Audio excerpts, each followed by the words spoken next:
I cleaned a rifle today. It's my grandpa's old bolt-action 22. Looking forward to going and shooting it. It's like a old school, Old West gun. But anyway, that's neither here nor there. The best part of doing a podcast is learning the field and bringing it back to y'all. I'm Cowboy Doug, and this is Red Leg Revolution, the show about community. And this is a combo holiday and road trip special. The regular format should begin next week, but today we're going to talk about the Indigenous people of America, the natural wonders of this country, the sovereignty of nations, and what driving 2,500 miles through tribal territory feels like. Oh, and bears. Yeah, I saw bears. I saw some grizzly bears for the first time in my life. It made me very excited, and I'm like a little kid about it. But in all honesty, that's really all the mention of bears, I think, that's in the entire script. So let's get into it. Every 6 months or so, usually in the spring or fall, I get real bad wanderlust, although I prefer the term itchy feet. I reckon it's a generational thing, an order encoded in my DNA, explicitly telling me to migrate or die. I haven't been on the road since March of this year, and I was about due. These road trips help my sanity. There's nothing like an open road, an instrumental piece on the radio, and me and my thoughts. It's not therapy, but it does allow me to do a lot of therapeutic thinking things, such as work through complex emotions and process traumas. More importantly, it helps me reconcile these things with my regular life. So I hit the road. My route took me west through Kansas and then north through the Nebraska Sand Hills, the Oglala National Grassland, and the sacred Pahasapa, or Black Hills, of South Dakota. From the hills, I went west from there, skirting the border with Montana to the Bighorn Mountains. I spent a few nights among the peaks of those gorgeous mountains before heading west in the Bighorn Basin to the Crow Mountain Range. Abrasaka, I'm not sure. Despite traveling through there and seeing it spelled, I've never heard anybody tell me how that range is pronounced. So if somebody knows, please tell me. But I went down that range, I followed the Shoshone River, and then down into Yellowstone National Park. I spent a day in Yellowstone before heading through the basin southeast and stopping at the Medicine Bow National Forest. I spent my last night camping on Frenchman Creek near Palisade in southwest Nebraska before heading to my mom's house back in the eastern part of the state. In that trip, I traveled through or temporarily resided in the historical tribal lands of the Comanche, Cheyenne, Arikara, Arapaho, Kiowa, Lakota, Crow, among others. From nps.gov, regarding Yellowstone. Tribal oral histories indicate more extensive use during the Little Ice Age. Kiowa stories place their ancestors here from around 1400 to 1700 BC. Ancestors to the contemporary Blackfeet, Cayuse, Corriedalen, Nez Perce, Shoshone, among others, continue to travel the park on the already established trails. They visited geysers, conducted ceremonies, hunted, gathered plants and minerals, and engaged in trade. The Shoshone report family groups came to Yellowstone to gather obsidian, which they used to field dress bison. Some tribes used the fishing bridge area as a rendezvous site. The Crow occupied the area generally east of the park, and the Umatilla occupied the area to the north. The Shoshone, Bannock, and other tribes of the plateaus to the west traversed the park annually to hunt on the plains to the east. Other Blackfeet group hunted in open areas wide and south of Yellowstone. West and south of Yellowstone. Basically, I knew I was traveling on sovereign land, despite what the government of the United States says. Even those lands allegedly ceded by the treaties to the United States government was done so under duress and extreme fraud. Hell, most of these lands were never actually given over by the tribes that owned them. Rather, they were conquered by genocide. Take, for example, the Pahasapa. I may be pronouncing a lot of native words wrong, and if I am, please, get in my DMs and tell me, because I want to know the proper pronunciation, but I didn't have a chance today to go through pronunciation guides. So yes, definitely call me out on that. Anyway, the Black Hills of South Dakota are my favorite place in North America. While I do not claim to have any connection spiritually with them, I can feel the power that those pine-laden mountains emanate. And if I, a white guy, can feel it, I can totally understand why the natives of the area felt it even more. The Black Hills were home to a great number of tribes, but eventually became the Great Sioux Nation's property.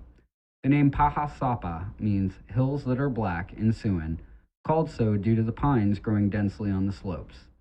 And you easily see this when you approach them, an island of ridges, peaks, and trees in the windswept sea of prairie.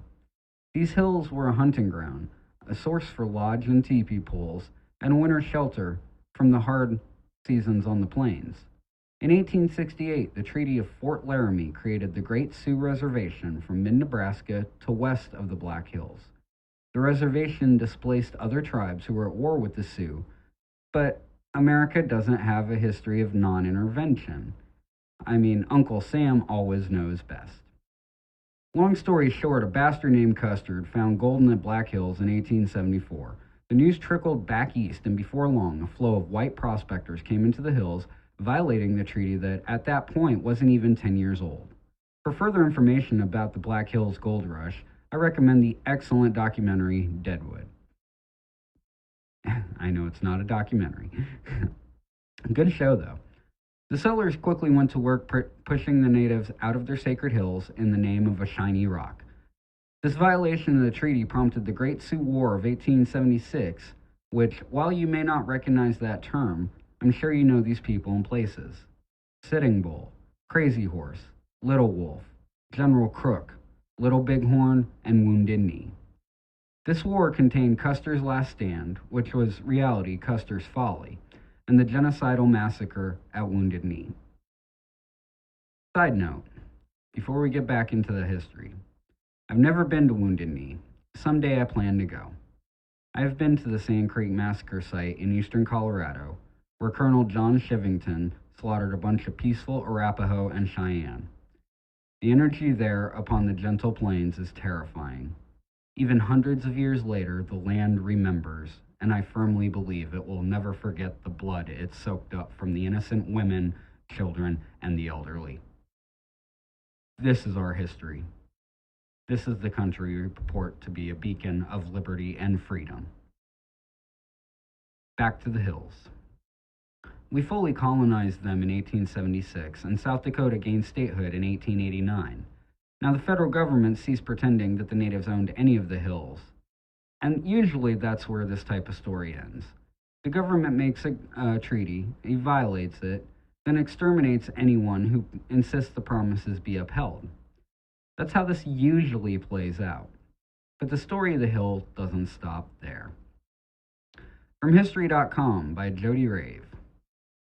This history includes how, in 1924, South Dakota state historian Doane Robinson asked sculptor John Goodson de la Motha Borglum to carve a monument in the Black Hills.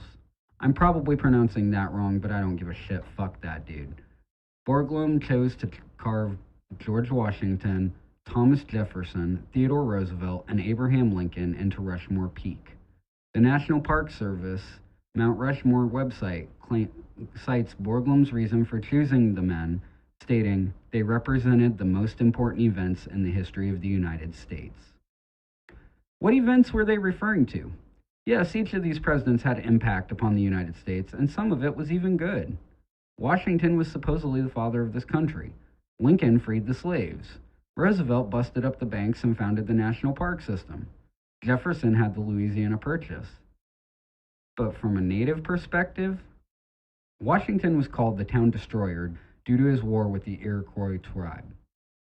Lincoln presided over the last mass execution in American history. From thenation.com. December 26, 1862, 38 Dakota Indians were hanged in Mankato, Minnesota, in the largest mass execution in U.S. history, on orders of President Abraham Lincoln. Their crime? Killing 490 white settlers, including women and children, in the Santee Sioux uprising the previous August. Thomas Jefferson was a notorious colonizer who thought little and less of native people in his new purchase. And Roosevelt famously said during an 1886 speech in New York, "I don't go so far as to think the only good Indians are the dead Indians, but I believe 9 out of every 10 are. And I shouldn't like to inquire too closely in the case of the 10th. Yeah, he was a bastard. To the natives, these people represent death, disease, foul dealings, dishonesty, broken treaties, and genocide. But America doesn't care, and now instead of the beautiful 6 grandfathers on the peak, we have 4 bastards. It was a simple way to assure dominance over a sovereign nation. But wait, you might ask, didn't the Sioux ever give up the hills? Nope. In 1980, the Supreme Court ruled that the seizure of Dakota lands in the Black Hills was illegal and ordered the government to pay restitution in the amount of $105 million. Including interest today, that award is over $1 billion. The Sioux still haven't claimed the reward because they see it as selling the rights to the hills. Given that it's sacred land, which was granted in perpetuity thanks to the Treaty of Fort Laramie, they won't ever take this money. It's sacred land. Sacred means it's not worth every penny in the world. This is the history of the United States.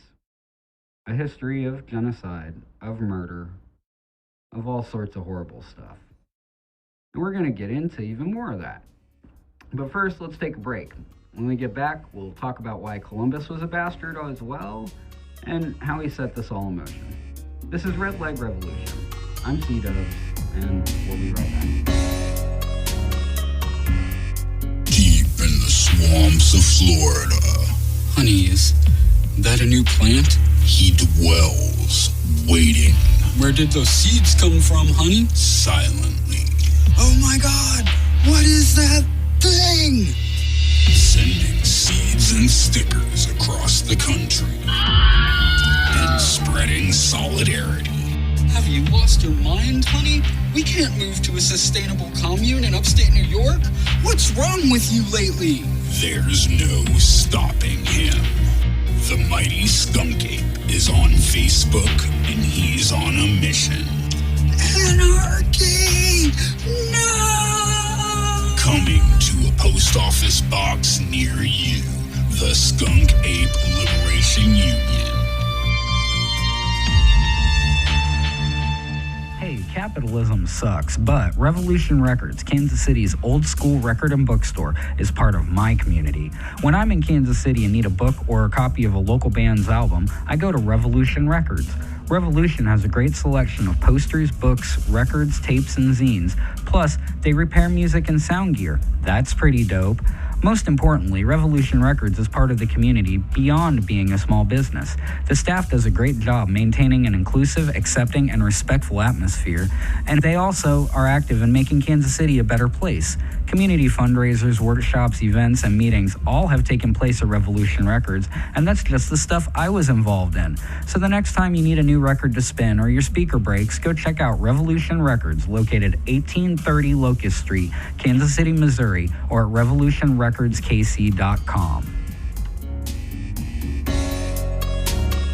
We're back. So we all know how Columbus, quote unquote, discovered America because he was an idiot looking for better routes to colonize the East Indies. We all know the term Indian comes from this mischaracterization, and we even remember the ships he sailed on, thanks to stupid-ass rhymes that are occupying space in my head that could be used for better things, like, I don't know, how to tip over a statue of Christopher Columbus. Anyway, the problem with this narrative is, well, there are many. First off, besides the indigenous folks who came across the Bering Land Bridge millennia before Columbus decided to ignore the GPS, Europeans, as well as others, had long before made landfall in North America. The Vikings sailed over here under Leif Erikson. There's some belief that a group of Irish monks sailed west in an oxhide boat in the 7th century, although that may be more legend than fact. Of other continents, it's widely suspected that the Chinese, under Zheng He, beat Columbus by 75 years or so. It's also entirely possible and likely that African ships from the west coast of Africa may have reached the Americas by aim or accident. However, with the exception of the original immigrants that we now call the indigenous nations, none discovered this land. You can't discover something that people already knew about. And when people have migrated through an empty land, set up multiple settlements, formed numerous unique cultures, raised multiple generations of family, and built an entire fucking society, then the land is clearly fucking already discovered. Sorry. Shit pisses me off. I love the term Columbusing. Columbusing is finding something that's new to you and presenting it as if you discovered it. For reference, see everything we just talked about, as well as the birth of rock and roll and pretty much anything the New Age movement does. Anyway, let's ignore the fact that Columbus didn't discover jack shit, except that his crew was going to mutiny because they thought they were going into the map that was marked "Here There Be Dragons." Let's talk about Columbus, the man. He was an idiot, as well as a horrible navigator. Not much we covered already. He was also very self-aggrandizing, given that he made much of his discovery when he returned to Europe. He was a grifter, basically, and there's a reason why he had to beg multiple monarchs to financially support his cause. The part we don't talk too much about, though, is the fact he was also a brutal, slaving, racist rapist. Wikipedia has a bunch of great footnotes from the excerpt I'm about to read, and I highly encourage you to check out the footnotes. Some historians have criticized Columbus for initiating colonization and for abusing natives. On St. Croix, Columbus's friend, Michel de Cuano, according to his own account, kept an indigenous woman he captured, whom Columbus gave to him, and then naturally brutally raped her. The punishment for an indigenous person aged 14 or older failing to fill a hawk's bell full of gold dust, about $400 worth of 2021 currency, and do that every 3 months, his penalty was cutting off the hands of those without tokens, often leaving them to bleed to death. Columbus had an economic interest in the enslavement of the Hispaniola natives, and for that reason was not eager to baptize them, which attracted criticism from some churchmen. Consuelo Varela, a Spanish historian who has seen the report, states that Columbus's government was characterized by a form of tyranny.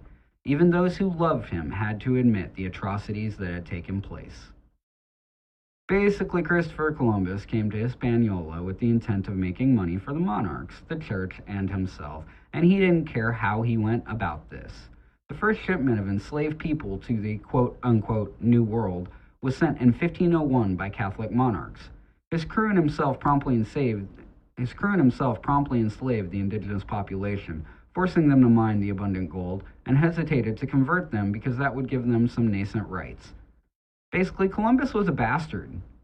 Like, through and through. Totally, Columbus is a bastard. We shouldn't even be debating this in 2021 with the wealth of knowledge we have today. Columbus was like dregs of society.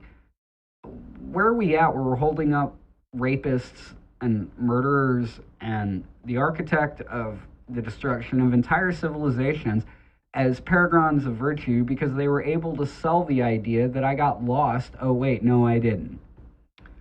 And then there's the collateral damage from his journeys. The diseases he brought along, such as smallpox, which decimated the native population. The policies of enslavement, genocide, and occupation would reverberate 550 years into the future. The religious nature of his outfit also established a tone of Christian hegemony that wouldn't be fully fulfilled for another few hundred years, but he set the tone and the pace. Oh, and Columbus raped kids as young as 9 and 10. So yeah, Columbus sucks balls, and we shouldn't have a day to honor a child rapist who killed millions and enslaved a bunch of others. Pretty simple to me. What we should have is a day to celebrate the people who are already here. I'm a big proponent of Indigenous Peoples Day, which is celebrated by 11 states and multiple cities across the country. Instead of celebrating colonization and genocide, I choose to celebrate the people who were here first. Today is a good idea to, first off, acknowledge you're living and existing on stolen land. Take a minute to do some research to find out whose land you're on. For example, I live in Kansas, and eastern Kansas, where I live, belonged to, at one point or another, the Kansa, Shawnee, Oto, Delaware, Potawatomi, Sac, Fox, and Wyandot tribes. The last 7 were forcibly relocated by the federal government from their ancestral homes back east. It's also a good day to consider the tradition of native cultures. Consider, don't practice. This is a big deal, and I'll tell you why. These spiritual, societal, and individual practices are not a commodity, despite what the New Age movement says. Things like spirit animals, sweat lodges, vision quests, and sage smudging all appropriate native culture. Why is this a big deal? From Cultural Appropriation in the Plains Indians by Marissa Wood. There are 4 clear arguments for the damage caused by cultural appropriation. The first argument is that cultural appropriation harms the appropriated community because it interferes with the community's ability to define itself and establish its own identity. Native American identity is already a very strained concept, and it is difficult to see where best to begin rewriting all the convolutions of history. Native Americans have been forcibly assimilated to forget their culture, languages, and self. But as contemporary society today and Native American communities continue to rebuild after all this time, appropriation and stereotypes only further propel this culture into an invisible otherness. The reason it's bad is a lot of reasons. What strikes me as most odious is the fact that as recently as the 1970s, Indigenous Americans were outlaws for practicing their religion, while their white counterparts used that iconography without due respect and honor. Appropriation is real, and to this very day, I commend organizations that are changing names, logos, and sundry to reflect that. So consider what I'm about to say, but don't practice. Consider the ideals that many Native societies live by. Communal living, a type of undefined communism, if you will, respect for the land, for the elders, and for other people, an honor based on generosity, bravery, and yes, violence. Because sometimes violence needs to be done for justice. Today is a great day to decolonize your thinking. I know in my writing, my fictional writing, I fall into the noble savage trope, and that's as harmful as a team named for a slur, so I have to work harder. I can't release that work. I have to figure out a different way to do it. Realize these tribes, these countries, these sovereign nations exist to this day, and that their reduced numbers and diaspora are due to the genocide by colonizing countries. Realize that the natives living on many reservations deal with issues like suicide, alcoholism, and extreme poverty due to the actions, beliefs, and policies of the United States. Acknowledge that the rate of murdered and missing Indigenous women is nauseating. From Ohio State University teaching materials. Indigenous women are 10 times more likely to be murdered than any other demographic. Indigenous women are more than twice as likely to be the victim of a violent crime than any other demographic. What is most alarming about these statistics is that they only report a small percentage of crimes against Indigenous women.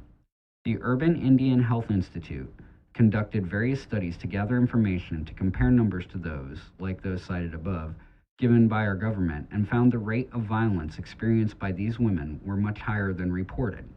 For example, the Institute found there to be over 5,700 cases of missing and murdered Indigenous women, but only 116 of these women were placed on the United States Department of Justice Missing Persons list. That's kind of a big deal. I didn't write a script part for this, but in case you didn't know, the federal government is supposed to manage all justice on native lands, so it's well within their purview to investigate every single one of these missing Indigenous women, and yet they're only looking at 116. It's disgusting. But today is a great day to support that movement. Educate yourself. Get involved, donate, advocate. Because this is a genocide, and it's still very much going on. And if we're not helping end it, we are complacent. Today is a great day to honor our Native friends. Here's some ways to do that. First off, like I said, support the missing and murdered Indigenous women movement. Speaking of movements, support the Land Back movement.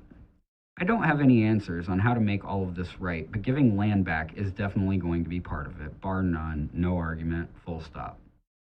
I'm going to have a future episode with some Native comrades, and perhaps they'll educate me or offer some ideas that they think is the best way to go about it. But for now, I support the idea in a very broad sense. There will be no peace, there will be no justice, there will be no equality in this country until we give a significant portion of land, rights, and control back to the Native population.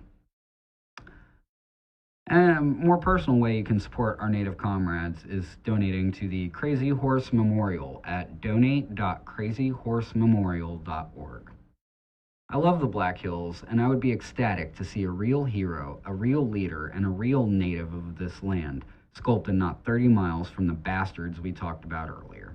Every time I go through the hills, I stop and take a moment to reflect on Crazy Horse's wisdom and bravery. At the moment, the memorial is far from finished, and your donations can help get that goal achieved. Today is also a great day to topple a statue of Christopher Columbus, but that's pretty much every day, honestly. If you find a statue of Christopher Columbus, topple it, put paint on it, chip it, destroy it, burn it, whatever you want to do. Because that raping motherfucker does not deserve any statues. So, yeah. I acknowledge my privilege in this stolen land, and I further acknowledge that every trip out west is through sovereign nations that while the government of the United States might not recognize, I have morals, so I do. I am a guest in their land. I have no more right to it than Columbus does. It is my duty to help protect it for them until the day comes when we honor our obligations and give them their land back. Leave no trace. Advocate fiercely. And if the time comes, fight alongside them. I'm going to close out with a heartwarming tale that usually only gets told on St. Patrick's Day. From Time.com on May 8th, 2020. A Native American community severely hit by the COVID-19 outbreak has received an outpouring of donations from Irish people. As COVID-19 swept through the Navajo Nation with at least 2,373 cases and 73 deaths as of May 3rd, 2020, Irish donors have contributed to the nation's GoFundMe campaign, a return of a historic favor from 1847. As a result, as that act of generosity has grabbed headlines across the globe, it has also drawn attention to a perhaps surprising moment from the past. During the Irish potato famine, the Choctaw Nation sent $170, which was worth about $5,000 today, of relief aid to the Irish people despite facing severe hardship themselves. When the Navajo Nation GoFundMe campaign came to the attention of the Irish through social media, they decided to reciprocate this historic act of goodwill. On the other side of the Atlantic back then, nearly 2 decades before the Great Potato Famine, the Choctaw people had been forced off their ancestral lands in Alabama, Mississippi, and Florida by President Andrew Jackson and forced to make a 500-mile journey to Oklahoma known as the Trail of Tears. More than half of the 21,000 Choctaw people who were forced off their land died on the trail due to malnutrition, forced march, exposure. It is said that the Choctaw Nation heard about the famine from an Irish soldier overseeing the forced displacement of Native Americans, and some experts believe that the Irish experience resonated with the Choctaw people. Like the Irish, Native Americans suffered under British colonial rule that resulted in hunger, genocide, and disease outbreak. The British tried to put down the Irish on reservations, as they did with Native Americans, and forced both groups to abandon their cultures and languages. So the Choctaw Nation decided to help, sending over funds that were used to purchase food, blankets, and feed for livestock. Warms my heart, man. Even in the 1850s, we knew of the great power of community. We knew that in the end, we are all in this together. Let's bring that energy back, because our only hope is each other. So plugs. The social media is Red Leg Revolution on Facebook and YouTube, Red Leg Pod on Twitter. Follow us, like our shit, subscribe, dedicate your firstborn. I don't know what these sites all require nowadays. Pro tip though, if you dedicate your firstborn, just don't have kids. Modern problems require modern solutions. Anyway, follow us on Apple Podcasts, iHeartRadio, Google Podcasts, or wherever you get your 21st century talk radio. And do us a solid and maybe give us a like or a share. This is Red Leg Revolution, and here's an episode without any real outro music. I don't have anything composed for this, and I don't have license for anything else. So, anyway, here's the theme. Happy Indigenous Peoples Day, yo. And fuck Christopher Columbus.